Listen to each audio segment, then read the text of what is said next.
Hi అండి, welcome back to my channel మా రుచులు మీ ఇంట్లో. ఈ రోజు రెసిపీ ఏంటంటే కాలీఫ్లవర్ కి కజిన్ సిస్టర్ లా ఉన్న బ్రోకలీతో అయితే ఒక రెసిపీ చేసి చూపించబోతున్నానండి. అదేంటో కాదండో, బ్రోకలీ టిక్కీస్ అయితే ప్రిపేర్ చేయబోతున్నాను. ఇదిగోండి, బ్రోకలీని అయితే ఈ విధంగా తీసుకోవాలి ఒకటొకటిగా.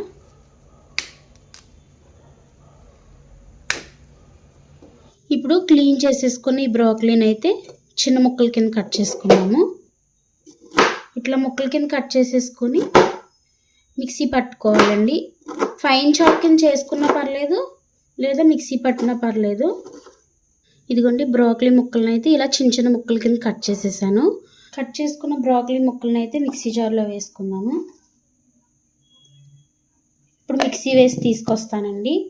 ఇదిగోండి, చూసారు కదా, మిక్సీలో వేసి పడితే ఇలా అయ్యింది. ఈ బ్రోకలీ పేస్ట్లో ఉన్న ఈ పేస్ట్ని అయితే ఇప్పుడు బౌల్లో వేసేసుకుందాము.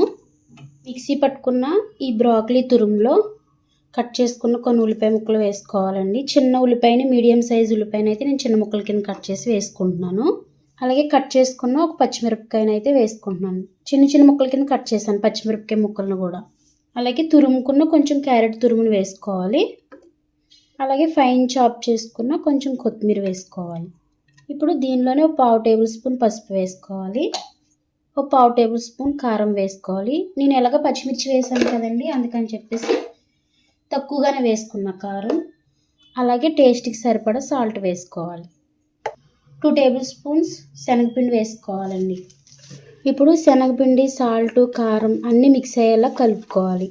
ఇప్పుడు మిక్స్ చేసుకుని బ్యాటర్ని అయితే పక్కన పెట్టేసి స్టవ్ ఆన్ చేసుకొని స్టవ్ మీద అయితే నేను ఒక ప్యాన్ పెట్టానండి.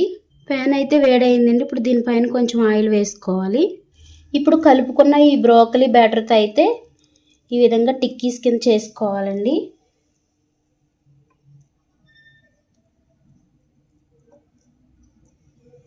ఇలా టిక్కీస్ కింద ప్రిపేర్ చేసుకుని షాలో ఫ్రై చేసుకుందాము. ఇదిగోండి, ఆయిల్ వేసాను కదా ప్యాన్ పైన. ఆయిల్ అయితే వేడైందండి. ఇప్పుడు ఈ దోశ ప్యాన్ పైన ఈ ఆయిల్ మీద టిక్కీని అయితే పెట్టేసుకోవాలి. ఇప్పుడు ఈ టిక్కీని కూడా నేను ప్యాన్ పైన వేసేస్తున్నాను.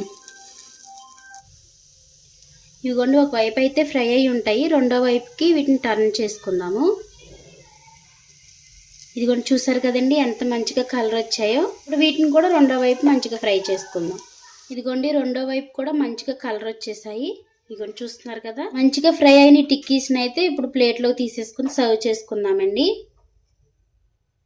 ఇదిగోండి, చూసారు కదండి, బ్రోకలీ టిక్కీని అయితే నేను ఎంత సింపుల్గా ప్రిపేర్ చేసేసానో.